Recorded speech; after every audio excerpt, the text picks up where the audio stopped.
খোঁজ নেয়নি তো নেয়নি, মনে রাখেনি তো রাখেনি, ফোন করেনি তো করেনি, উত্তর দেয়নি তো দেয়নি, ফিরে তাকায়নি তো তাকায়নি, সব ভুলে গেছে তো গেছে।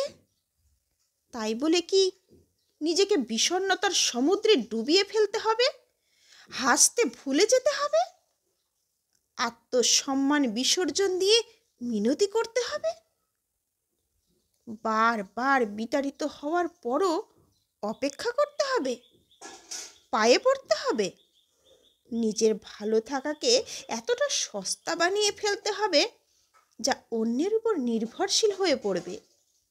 বিষয়টা নিয়ে একটু ভাবতে হবে। তোমার মূল্য যদি তুমি নিজেই না বোঝো, তবে একটা ভুল লোক তোমাকে নিয়ে ছিনিমিনি খেলবে, এটাই তো স্বাভাবিক, তাই না? তাই নিজের কদর নিজেই করো, নিজেকে মূল্য দাও।